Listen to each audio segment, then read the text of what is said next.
All right, I'm going to try and keep this one short, Zan. I think Call of Duty League can survive. What do you mean by that? Because I think we already determined that it's going to make it through the 3 years. Are you saying you see it becoming a mainstay in the esports industry? Yeah. I know we talked about probably, what was this, two podcasts back? Yeah, something like that. We both agreed that, 3 to 5 years, given the fact that Overwatch is kind of in a weird state and potentially could fail in the future, I've changed my mind. Ever since then, a lot of things have happened. Mm-hmm. We've seen we've seen a couple of homestand events, especially this upcoming weekend as well, that I would say are going over decently well, given the lack of, I would say, professionality leading up to the opening weekend. There was a lot of things that were kind of just in the air, one of which was the streaming platform, which has now been selected as YouTube on top of that. And so with the announcement, I'm going to base this off maybe a couple of small factors. With the announcement of YouTube taking over Call of Duty League and its exclusive viewership or broadcast rights,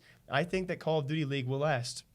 And I'll be willing to say over 5 years, if not maybe a mainstay like that of League of Legends. Now, I'm going to leave myself some room to possibly go back on this, given that fact it's still so early on. Yeah, opinions will shift very drastically, but I have to be pretty confident in the fact that YouTube has now signed these guys, and alongside that, we have both agreed that for the future of streaming and YouTube gaming, they certainly have a chance to compete with Twitch, and I think it would be dumb for me to say if that's possible, then why couldn't a main league like Call of Duty League also survive along with it? Well, I can give you several reasons why it could immediately crash. Hope they're valid. Yeah. So I'm going to deny them all. All right, go for it. Deny this. The game itself. Has a constant player base every single year. Has a constant player. This year's game was one of the best selling of all time. Thank you, Zan. Next point. Yes. Yeah. Hey, I'm not finished with my point. Continue. Yeah. First of all, a game changes every year, and like I said, I think when we talked about it last time, I think Call of Duty will always perform well, right? Like sales wise, right? But that doesn't mean it'll always be a good competitive game to watch. I don't think if you try to get people watching World at War, like right now, that they would be down. And we don't know what the devs are going to do. I certainly don't think they've been doing enough in coordination with the esports side to properly get things ready for tournament play appropriately. And I think we saw probably like an okay showing. Like it wasn't horrible from the game side, just purely talking about the game. Yeah, there's still things to fix. I'll give you that. Dom sucked. Spawns still suck. But I would say generally went pretty well. I'm just saying, like, this is an all right year.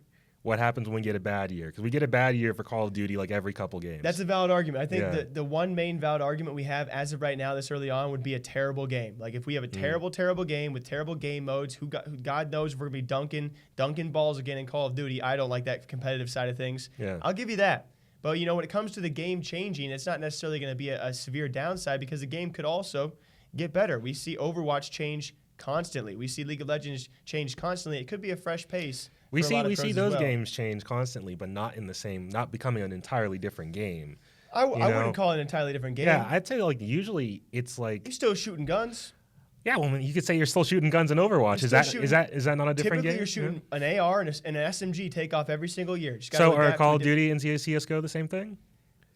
You shoot ARs and submachine guns and to a certain extent, you have your primary. There are usually 3 weapons in an FPS game that are used. Mm-hmm. And you're not going to be using pistols too often. You're not going to be using most of your SMGs or most of your ARs. There's usually going to be 3 weapons that take off and the pros stick to it no matter what the FPS. Mm-hmm. So in that same regard, sometimes Call of Duty is like CS:GO in the weapons you fire, and CS:GO is doing pretty well. Yeah, but I'm just trying to take a balance. I'm trying to take a different stance from you, and I think I'm doing an okay job at it. Okay. Hey, I wouldn't say you're doing horribly, but once again, I would say you got some valid pushbacks. There's a lot of up in the air. Mm-hmm. The devs can frick some things up, and all it takes is one god awful year, and all of a sudden sponsors back out, partners back out. I'll give you that. My of 2 points. One of which is YouTube. The second of which is possible viewership drops or rewards. When it comes time for viewership, weekend 1. 50 to 100K viewers, that's pretty goddamn good. If you also look at the VODs of this, the viewership on the VODs is pretty dang good for these select matchups compared to even LCS and LEC. Overall viewership is not even close. but still. Right, and I will say these have been like marquee matches so far. So I think the real tell will be like a couple of weeks in when we see the more like low key events as opposed to the huge like drama. Like, I think the Call of Duty League did something very smart in having a documentary series following the Huntsman leading up to that opening weekend. It's a great way to get people hype, even if it was a little bit basketball moms-ish for me. But you know, you know, it was still is good, right? I'd like to see how things go in the future, and I do agree with you in a sense with YouTube, because I think it makes all the sense in the world for the Call of Duty community to return to YouTube, because in a lot of ways that's where the growth of Call of Duty orgs and clans came from in the first place. So it kind of feels like it's returning home. I do think in large part this deal is likely a huge boon for YouTube, because they probably got it a lot cheaper than that initial Twitch deal. Especially, I mean, I'm fairly confident that if it had been a great deal for Activision Blizzard or the people running the league, they'd be shouting about that number from the rooftops. And the fact that they've been silent speaks volumes. Don't know that for sure. Can't confirm that. Can't confirm, but Been a great deal. I will say, the instant they signed that Twitch deal, they were sending out tons of PR blasts like, hey guys, we just made this deal for 90 mil, guys. Yeah, it's great. It's amazing. You know, and they've been fairly silent so far. They've been like, yeah, we like YouTube. Yeah. And that's about it. That's all they said. They've like, yeah, you know, it's cool.